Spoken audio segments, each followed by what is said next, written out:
Subscribe channel Truth.id dan aktifkan lonceng notifikasi untuk mendapatkan informasi seputar live streaming dan video khotbah terbaru. Posisi tombol subscribe berada di kanan atas channel kami dan jangan lupa nyalakan loncengnya.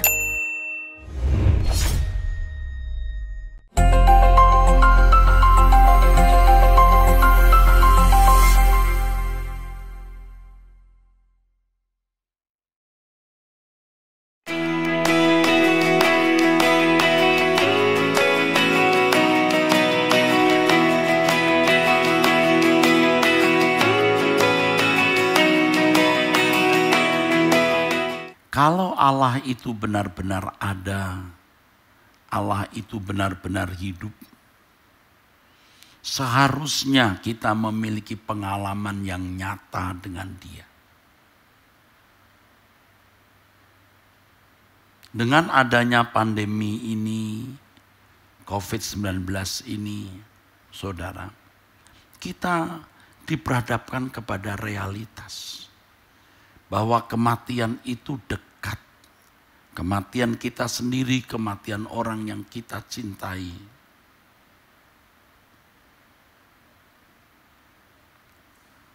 Krisis kehidupan manusia itu dekat.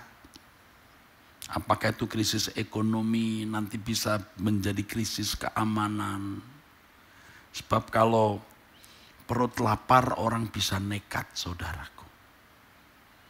Itulah sebabnya pemerintah mencoba berusaha untuk menciptakan kesejahteraan dengan mencukupi kebutuhan mereka, masyarakat yang memiliki kehidupan ekonomi yang lemah. Dan kita sebagai orang Kristen juga harus ikut membantu, mendukung itu. Saudaraku sekalian, kita menghadapi COVID-19. Ya, virus yang tidak kelihatan tetapi nyata. Bisa membuat perubahan masyarakat, tatanan dunia, kebiasaan, ya, skema hidup bisa berubah begitu drastis karena virus yang tidak kelihatan ini. Ini realitas. Kalau dengan mata telanjang kita tidak bisa melihat virus, kecuali pakai mikroskop.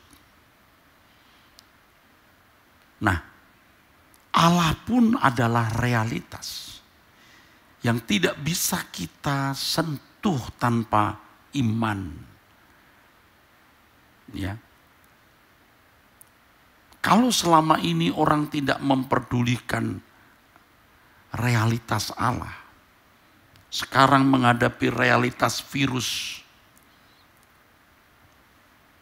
mestinya ini bisa memicu kita untuk memandang Allah dan mencari wajahnya.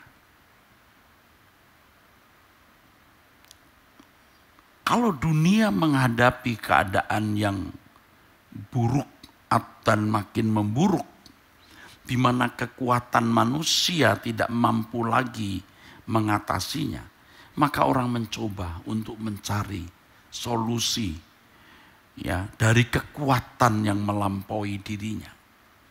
Dan biasanya Tuhan yang menjadi adresnya. Allah itu realitas yang harus kita alami. Kalau Dia benar-benar ada, Dia hidup, seharusnya kita memiliki pengalaman nyata dengan Dia. Sama seperti realitas hubungan interaksi kita dengan seseorang di dunia ini. Demikianlah seharusnya kita berinteraksi dengan Allah. Kedalaman hubungan atau keintiman dengan seseorang tergantung intensitas kita, intensitas hubungan kita dengan orang tersebut, dengan segala kepentingan yang terkait di dalamnya. semakin intim atau semakin dalam kedekatan kita dengan seseorang, kita makin masuk wilayah hidup orang itu. Atau sebaliknya, dia makin masuk wilayah hidup kita. Demikian pula skema yang sama hubungan kita dengan Allah. Semakin kita memiliki keintiman atau kedekatan dengan Allah, kita semakin masuk wilayah hati Allah. Tentu hal ini terjadi kalau kita membuka ruang atau wilayah hidup kita untuk Dia. Tetapi faktanya, saudara, tidak banyak orang yang memiliki keintiman dengan Allah. Tidak banyak orang yang memiliki keintiman dengan Allah. Dalam Injil Yohanes pasal 14 ayat 6, Tuhan Yesus menunjukkan bahwa Dialah satu-satunya jalan. Akulah jalan, kebenaran, dan hidup. Tidak seorang pun sampai kepada Bapa kecuali melalui aku. Pernyataan Yesus ini sangat istimewa, yang menunjukkan kita bisa masuk dalam hubungan yang eksklusif dengan Bapa yang bersama Yesus. Sesuai dengan doa yang diucapkan Yesus dalam Yohanes 17 ayat 21. Supaya mereka semua menjadi satu sama seperti Engkau ya Bapa di dalam aku dan aku di dalam Engkau. Agar mereka juga di dalam kita, supaya dunia percaya bahwa Engkaulah yang telah mengutus aku. Tuhan memberi peluang. Tuhan memberikan space, ruangan, di mana kita bisa masuk dalam persekutuan dengan Bapa dan Tuhan Yesus. Ayat ini bukan hanya menunjukkan bahwa keselamatan hanya di dalam Yesus. Bukan hanya itu. Keselamatan hanya di dalam Yesus. Itu benar. Tetapi ayat ini menunjukkan sesuatu yang lebih dalam dari itu. Tetapi persekutuan. Kita masuk dalam persekutuan dengan Allah Bapa. Bapak Ibu, catat bahwa tidak ada keselamatan di luar Kristus. Itu harga mati. Sebab hanya Yesus yang memikul semua dosa manusia. Ya, saya yang mengatakan langsung, saudara mendengar. Jadi kalau saudara membaca di media sosial atau manapun yang mengatakan, saya mengajarkan ada keselamatan di luar Kristus, itu fitnah. Hanya Yesus yang memikul salib dan memikul dosa manusia. Tanpa penumpahan darah Yesus tidak ada pengampunan. Jadi kalau Yesus berkata,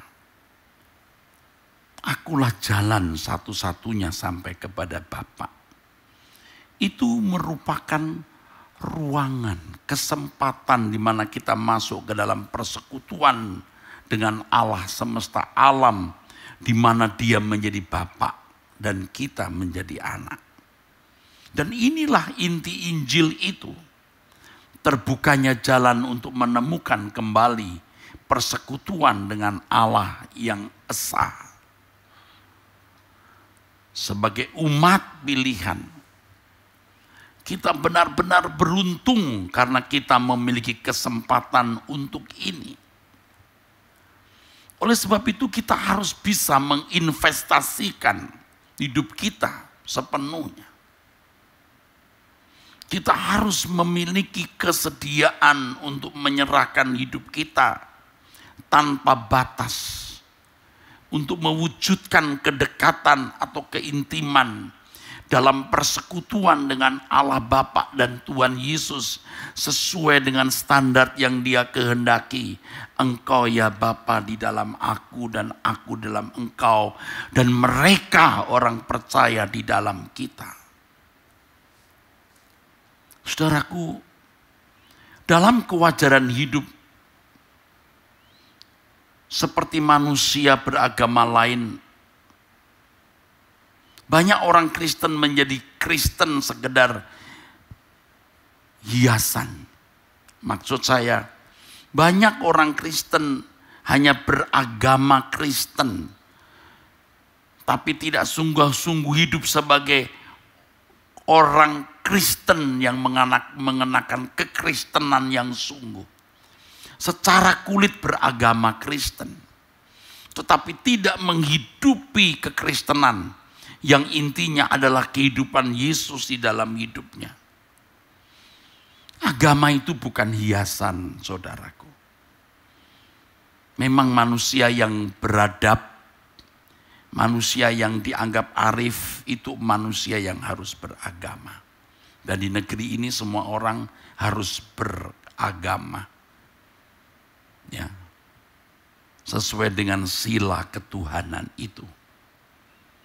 Tetapi bagi kita orang percaya, kekristenan bukan sekedar agama yang membungkus kita. Kekristenan itu seluruh hidup kita, bukan juga sekedar bagian hidup kita. Jadi kita harus menyerahkan hidup kita sepenuhnya untuk hidup kekristenan tersebut.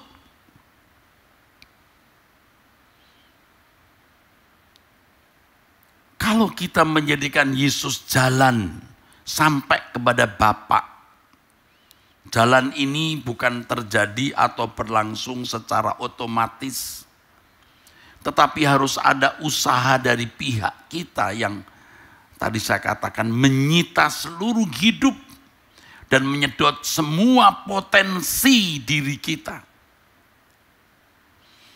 Jangan kita hanya berpikir bahwa Yesus mati di kayu salib secara otomatis memperdamaikan kita dengan Allah. Pengertian ini belum lengkap. Salib secara hukum, secara de jure, membuka peluang manusia diperdamaikan dengan Allah. Tetapi secara kenyataan, secara de facto, belum tentu manusia itu memiliki hubungan yang harmoni dengan Allah. Atau belum tentu memiliki hubungan yang ideal dengan Allah, saudaraku.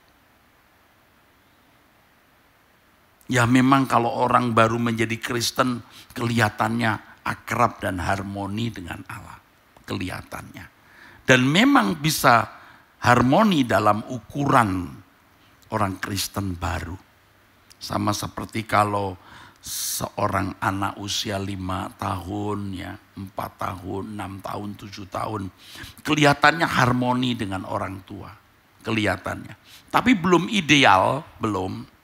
Orang tua yang ngertiin anak. Orang tua yang menerima anak sebagaimana adanya.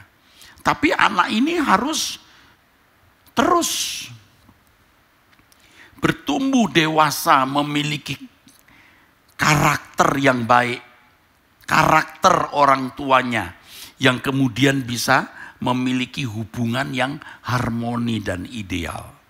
Demikian pula kita dengan Allah.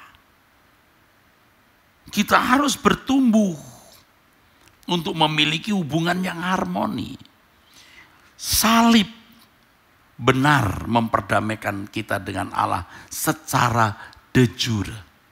Secara de facto belum tentu. Ya memang kalau itu Kristen baru, Allah menerima kita apa adanya. Tetapi kita harus bertumbuh terus. Supaya kita memiliki hubungan yang harmoni dengan Allah. Yesus memikul semua dosa kita, mengampuni dosa kita, dan membenarkan kita di hadapan Allah. Ini adalah dimensi pasif dari pembenaran itu. Sementara kita belum benar-benar berkeadaan benar. Tapi kita dianggap benar. Tetapi Yesus juga mau menjadikan kita ini benar-benar benar. Berkeadaan benar-benar benar. Kita benar-benar berkeadaan benar. Oleh sebab itu Yesus berkata, jadikan semua bangsa muridku. Artinya didiklah mereka untuk mengalami perubahan. Supaya mereka semua menjadi seperti diriku. Nah, perubahan itulah yang mengkondisi hidup seseorang bisa harmoni dengan Allah. Jadi kalau Yesus berkata, akulah jalan untuk sampai kepada Bapa, itu tidak boleh dipandang hanya dari satu dimensi, yaitu dimensi pasif tadi. Dan banyak orang Kristen hanya di satu dimensi ini. Allah, maksud saya, Yesus telah mati memikul dosa, Yesus menghapus kesalahan, Yesus membenarkan, selesai. Diperdamaikan dengan Allah. Itu baru pasif. Tapi dimensi aktifnya, orang percaya harus memberi diri diubah guna memiliki persekutuan yang benar dengan Allah. Nah, dalam hal ini dituntut keberanian menginvestasikan hidup atau kesediaan menyerahkan hidup tanpa batas kepadanya. Itulah sebabnya ada gereja.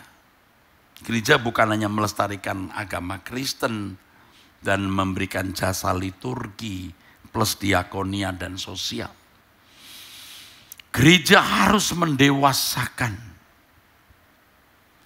Tuhan Yesus berkata, jadikan semua bangsa muridku. Matius pasal 28 ayat 18 sampai 20.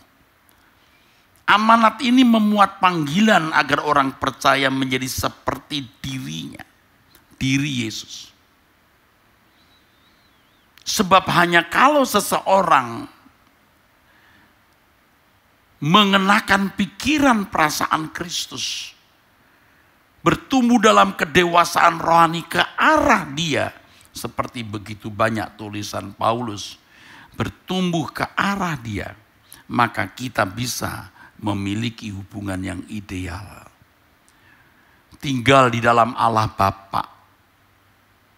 Bisa terwujud kalau kita memiliki keberadaan serupa dengan Yesus. Roh Kudus pasti menuntun kita. Tentu selama kita mau memberi diri dimuridkan. Itulah sebabnya dalam Injil Yohanes pasal 1 ayat 12 dan 13. Ia memberi kita kuasa supaya menjadi anak Allah. Kuasa. Exousia. Oleh sebab itu menjadi seperti Yesus itu kemutlakan. Tapi juga keniscayaan. Artinya bisa. Selama kita benar-benar menginvestasikan seluruh hidup kita atau memiliki kesediaan untuk menyerahkan hidup kita sepenuh guna proses itu, saudaraku. Nah, hukumnya kan prinsipnya adalah itu di Matius pasal 6 ayat 24. Kamu tidak bisa mengabdi kepada dua tuan. Jadi kalau kita memberikan wilayah hati kita hanya sebagian, tidak bisa. Kalau Yesus berkata, jika kamu tidak melepaskan dirimu dari segala milikmu, kamu tak dapat jadi muridku. Artinya kamu tidak bisa kuubah kalau kamu tidak melepaskan segala sesuatu.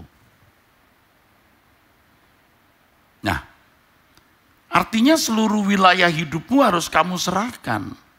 Jadi kalau orang masih tidak bertekad untuk hidup suci, tidak bertekad untuk hidup tidak bercacat, tidak bercela. Kalau orang masih mau menikmati dunia, itu kartu mati. Artinya tidak bisa diubah. Nah, dalam kewajaran hidup beragama, hal-hal begini masih terbuka.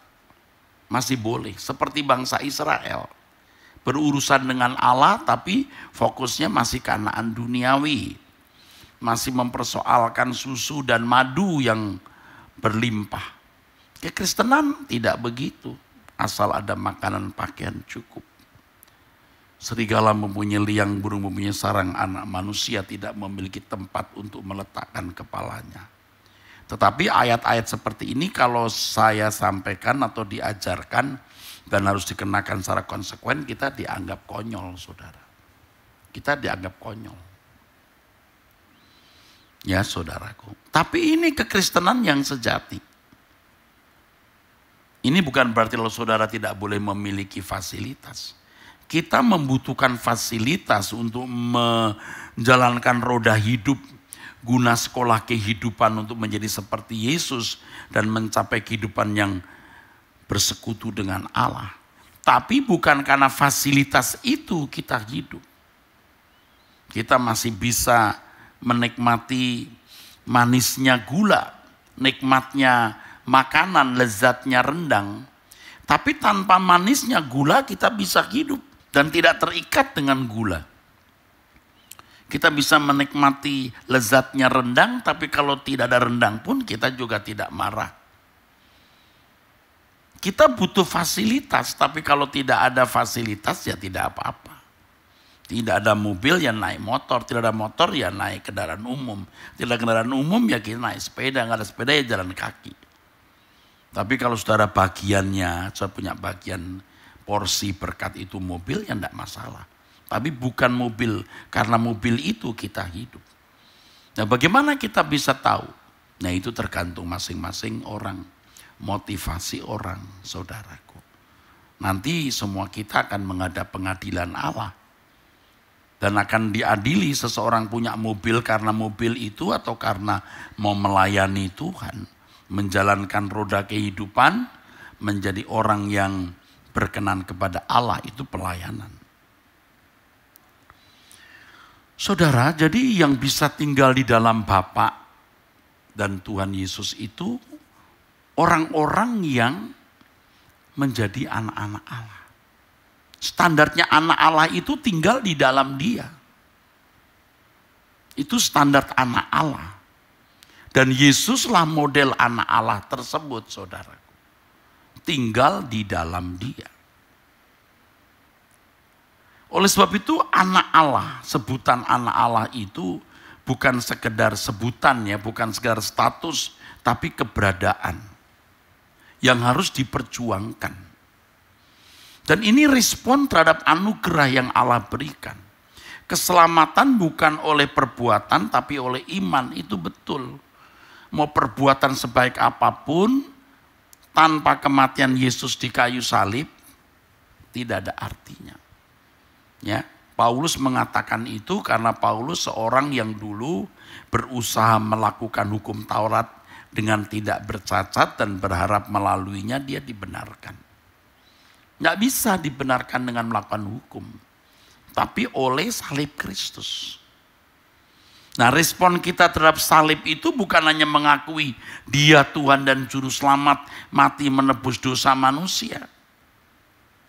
Respon kita terhadap salib itu adalah selain mempercayai Dia Tuhan dan Juru Selamat dan seluruh karyanya, mengikuti jejaknya, hidup seperti Dia hidup.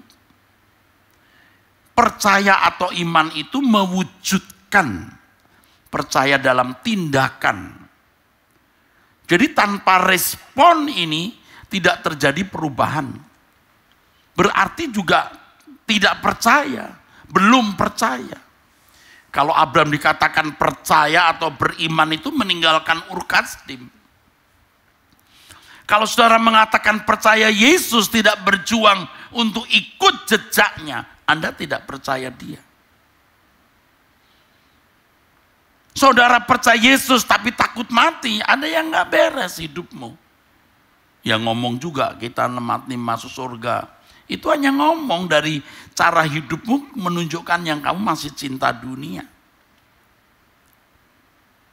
Ya memang hanya Tuhan yang tahu saudaraku sebenarnya. Tapi dari cara hidup kita sudah nampak. Maksud saya dari cara hidup kita masing-masing menguji diri kita, tidak usah menguji orang lain.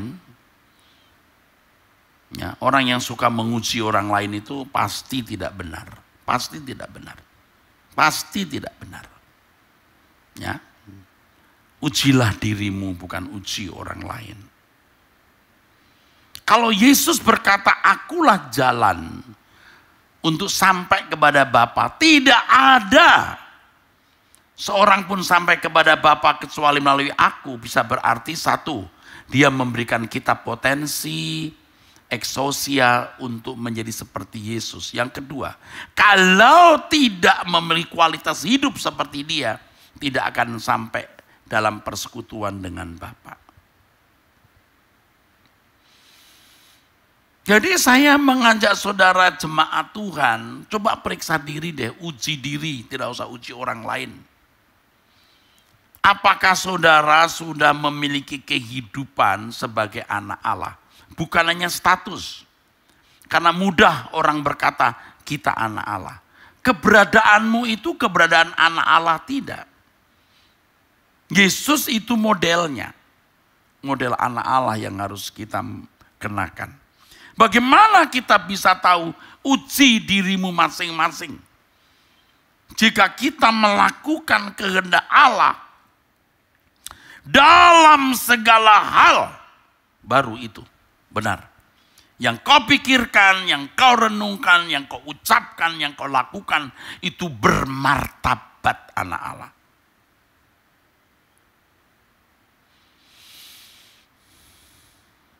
Kalau dulu saudara di jalan, saya lihat orang sembarangan, saya bisa ngomel.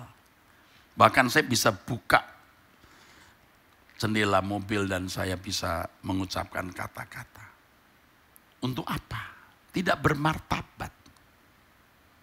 Kecuali kita melihat ada bahaya, kita beritahu orang, Mbak hati-hati itu ada kereta lewat, bisa. Tapi kalau kita mau maki-maki orang, tidak bermartabat. Orang bukan Kristen, bukan anak Allah saja bisa bermartabat manusia dengan baik. Nah, orang Kristen harus bermartabat lebih dari itu. Jadi kalau Yesus berkata bahwa tidak ada jalan lain untuk sampai kepada Bapa, artinya bahwa hanya oleh proses pendewasaan, pemuritan yang dikerjakan Roh Kudus, ketika seorang merespon penggarapan Allah, ya, hanya oleh itu seseorang baru bisa mencapai kehidupan bersekutu dengan Allah secara ideal. Dan ini harus menjadi satu-satunya agenda hidup kita.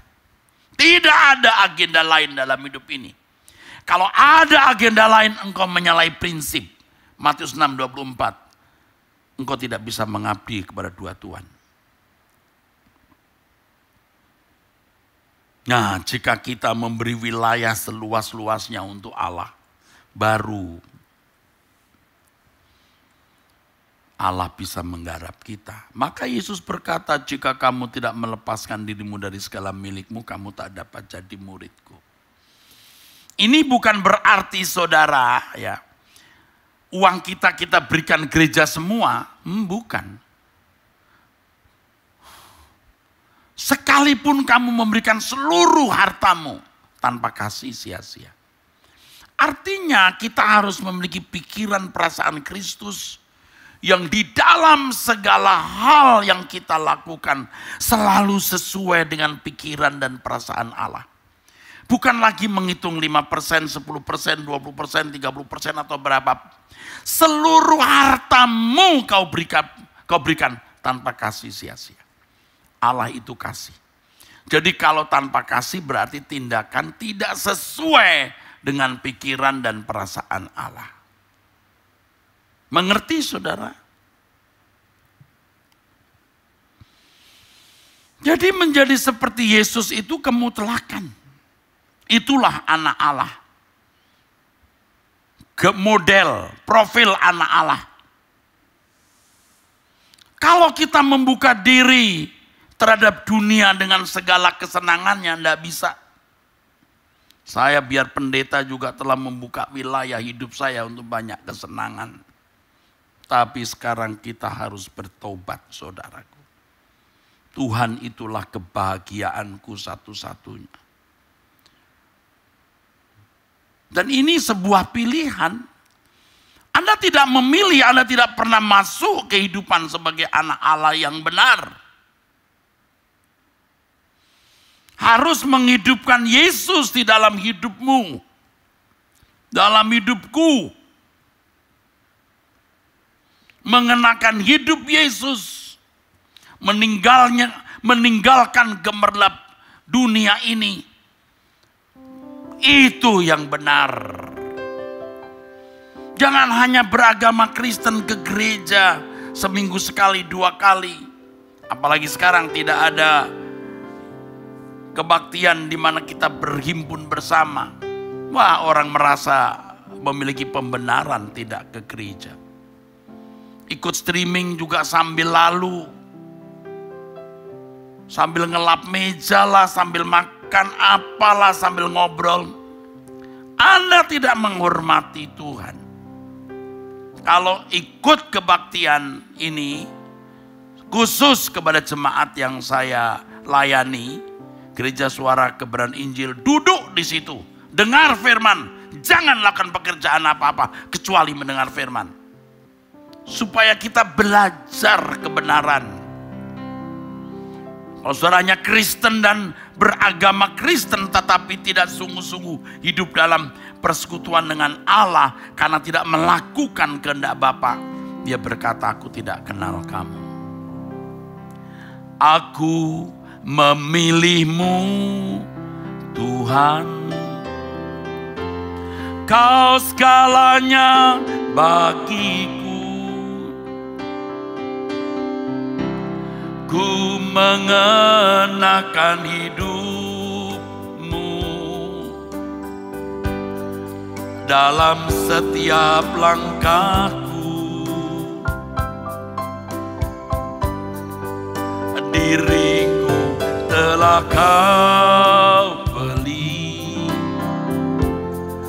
dengan darah yang suci.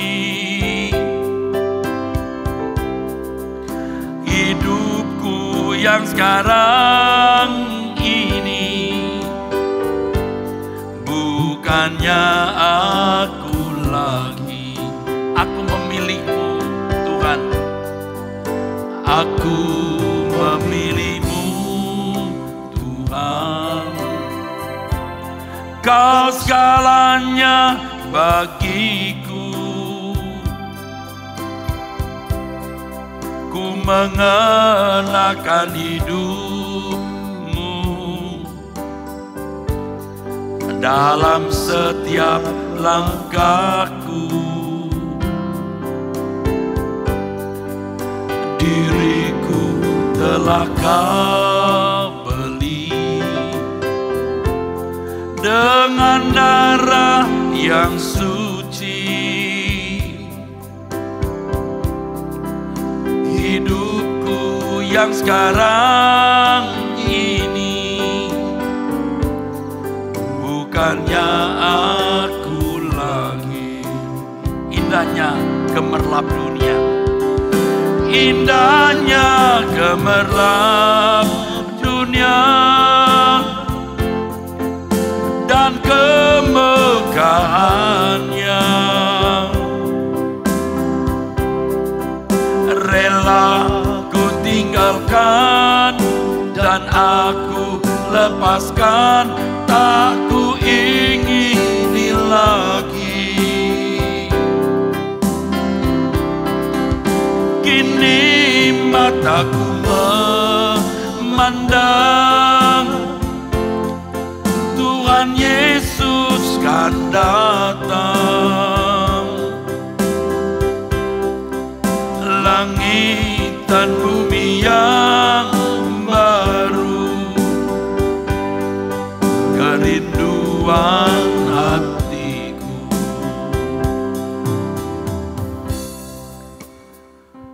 Oleh sebab itu saudara, kita jangan berpikir bahwa secara otomatis dengan mengakui Yesus sebagai Tuhan dan Juru Selamat terjadi perdamaian dengan Allah dan persekutuan yang ideal.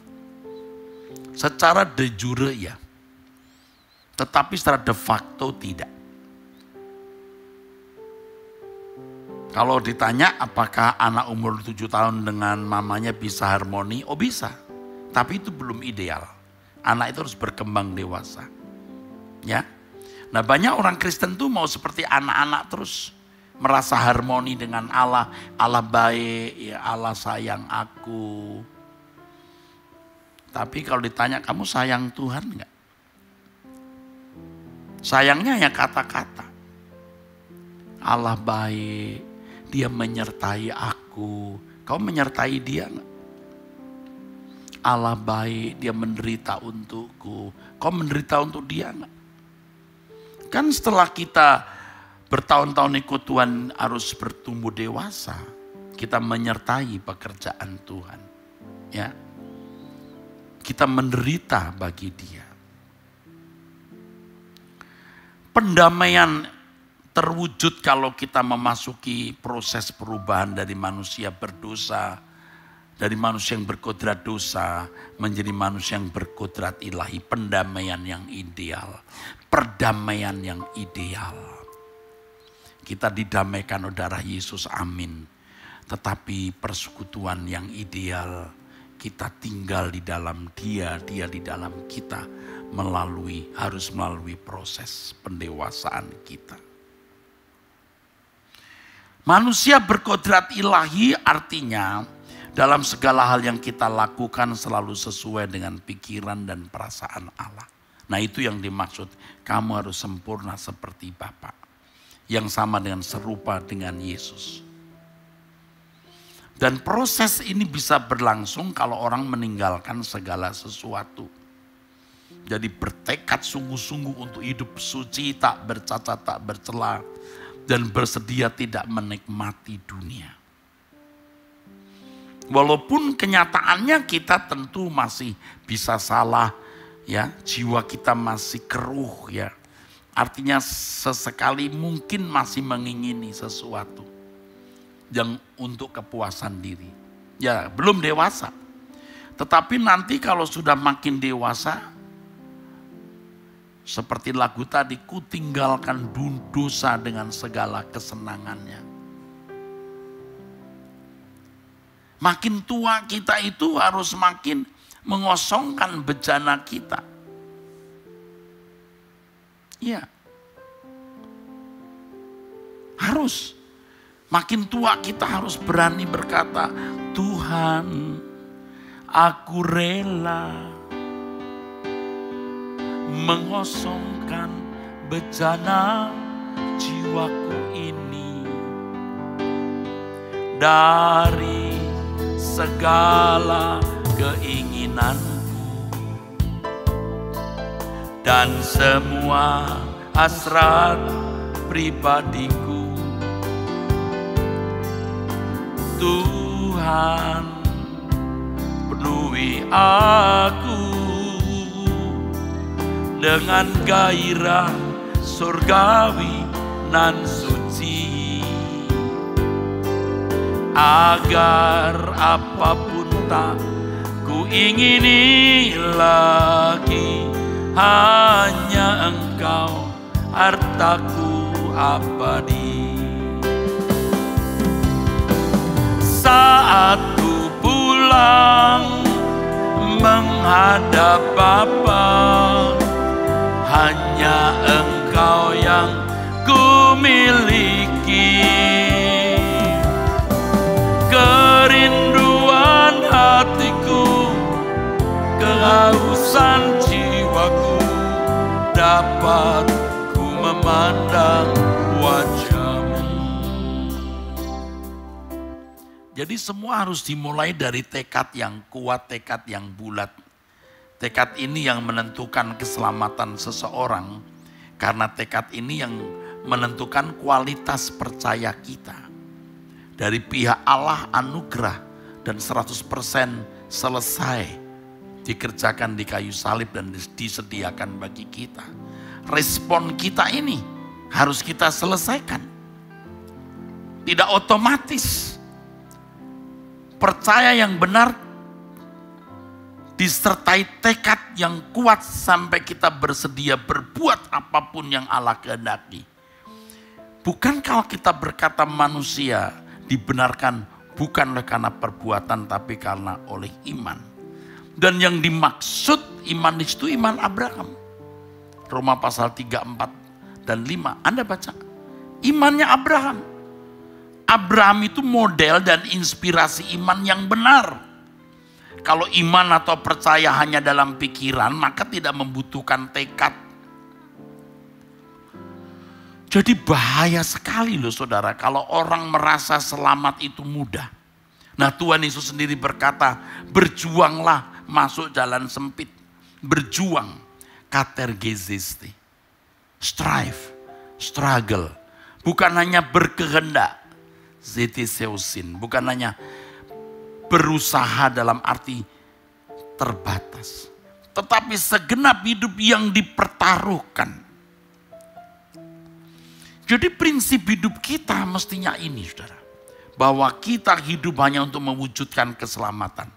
Yaitu dikembalikannya manusia ke rancangan semula. Dan Yesuslah model rancangan Allah semula. Sekaligus model anak Allah. Model dari satu pribadi yang berkodrat ilahi. Yang dalam segala hal yang dipikirkan, dilakukan, diucapkan selalu sesuai dengan pikiran perasaan Allah. Dan kita meneladaninya itu. Itu agenda satu-satunya hidup kita. Kalau orang tidak mau menjadikan ini satu-satunya agenda hidupnya, tidak terwujud keselamatan yang dimaksud Alkitab. Tidak bisa. Dia hanya bisa beragama Kristen, tapi tidak mengalami keselamatan yang sesungguhnya. Sebab hanya dengan memiliki pikiran perasaan Kristus, cara berpikir Kristus, seseorang baru bisa mengimbangi kekudusan Allah. Harmoni dengan Allah. Dan jika itu benar-benar kita usahakan dengan tekad yang kuat dan keberanian mempertaruhkan seluruh hidup kita, maka tercapailah tujuan keselamatan di mana kita menjadi anak-anak Allah. Bukan saja secara de jure, tapi juga secara de facto. Bukan hanya anak dalam arti gampang, ya. Anak dalam arti belum sah, notos, tetapi anak yang sah, huios.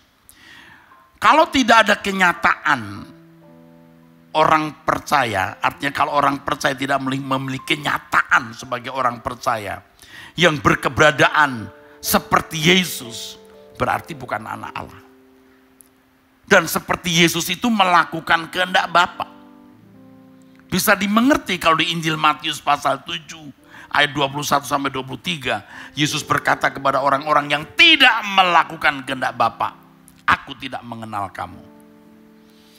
Jadi kekristenan adalah perjalanan hidup penuh perjuangan untuk mengubah diri guna memiliki atau mengalami kodrat ilahi. Dari manusia yang berkodrat dosa menjadi manusia yang berkodrat ilahi. Di sini seseorang baru bisa mencapai persekutuan yang ideal dengan Allah. Ya. Sesuai dengan doa Tuhan Yesus. Engkau dalam aku dalam engkau, mereka dalam kita. Hal ini tidak bisa digantikan dengan mengisi pikiran, ya, dengan pengetahuan teologi atau doktrin, saudaraku. Ini penting saya kemukakan karena banyak orang meleset di sini. Ada ruangan untuk pengetahuan tentang Allah, ada ruangan untuk pengetahuan teologi. Tetapi ada ruangan yang mutlak untuk perjuangan menjadi anak-anak Allah yang berkodrat ilahi. Format-format kalimat teologi tidak dapat menggantikan perjuangan real mengenakan hidup anak Allah yang modelnya adalah Yesus dan pergumulan langsung dengan Allah. Saudara mungkin kaget kan dulu kalau melihat ada lulusan sekolah tinggi teologi sudah bergelar sarjana teologi, saudara, pindah agama. Sudah bergelar sarjana teologi dan sudah jadi pendeta. Pada waktu itu, pertama saya melihat kejadian itu waktu saya masih muda. Saya sempat di CD. Jadi waktu muda saya ikut satu gereja di mana ada CD. Saya di CD artinya ada pelajaran-pelajaran Alkitab. Dan salah satu pengajarnya itu seorang sarjana teologi. Pendeta. Bisa loh pindah agama. Dari gereja ini dia berkhotbah beberapa waktu, ya. Dia pindah lagi ke rumah ibadah orang lain dan berkhotbah atau bersaksi di sana. Kaget saudara. Tapi sekarang saya tidak kaget. Tidak usah sampai pindah agama. Sarjana teologi, pendeta. Tetapi tidak berkodrat ilahi. Itu sangat mungkin. Tetap arif kelihatannya. Tetap santun. Ya seorang rohaniwan lah. Bagaimana ya. Tetapi tidak berkodrat ilahi. Bisa. Sebab berkodrat ilahi itu beda saudara. Justru saudara mungkin yang tidak merasa punya pengetahuan teologi, tapi saudara serius untuk berurusan dengan Allah, saudara bisa mengisi perjuangan untuk mengenakan hidup sebagai anak-anak Allah dan Yesus itu modelnya. Hanya orang yang nekat dengan mempertaruhkan segenap hidup tanpa batas yang bisa mengenakan Kristen yang sejati. Pendidikan tidak menghalangi saudara untuk bisa mengenakan kodrat ilahi. Ya. Pendidikan saudara rendah tidak menghalangi. Ekonomi, penampilan, apapun tidak menghalangi. Asal punya tekad yang kuat. Ya. Saudara, saya bukan orang hebat. Tolong jangan ada yang mengkultuskan saya. Saya bukan orang hebat. Tapi saya belajar nekat. Dan saya mengajak saudara nekat. Bukan menjadi hebat di mata manusia. Nekat di hadapan Allah. Berani meninggalkan percintaan dunia. Berani melangkah hidup di dalam kesucian Allah. Walaupun kita sudah jatuh bangun. Kita menyadari betapa miskinnya kita. Miskin ekonomi, jelas di hadapan Allah apa artinya harta kita. Miskin mental, miskin karakter, track record jejak hidup kita pun juga tidak semua baik. Buruk, kita miskin dalam segala hal. Tapi kita bisa menerima kemurahan Allah, kita diterima tanpa mempercakapkan keadaan kita.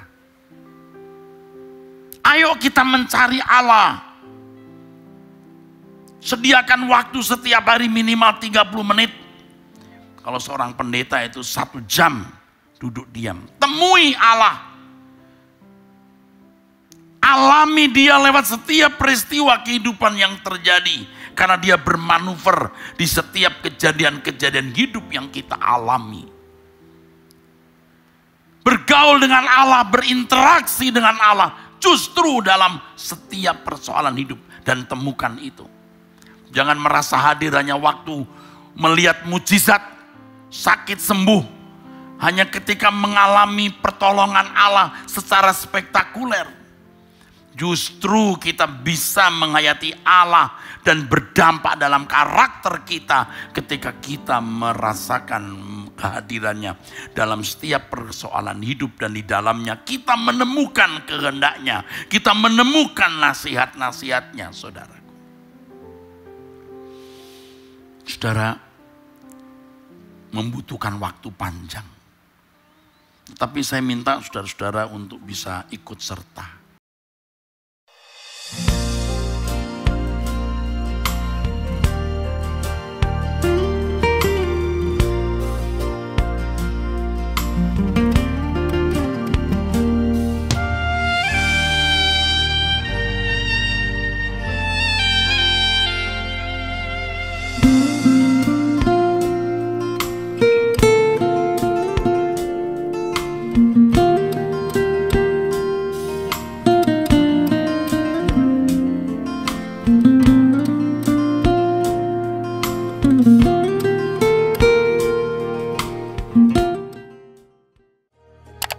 Subscribe channel Truth.id dan aktifkan lonceng notifikasi untuk mendapatkan informasi seputar live streaming dan video khotbah terbaru. Posisi tombol subscribe berada di kanan atas channel kami dan jangan lupa nyalakan loncengnya. Subscribe channel Truth.id dan aktifkan lonceng notifikasi untuk mendapatkan informasi seputar live streaming dan video khotbah terbaru. Posisi tombol subscribe berada di kanan atas channel kami dan jangan lupa nyalakan loncengnya.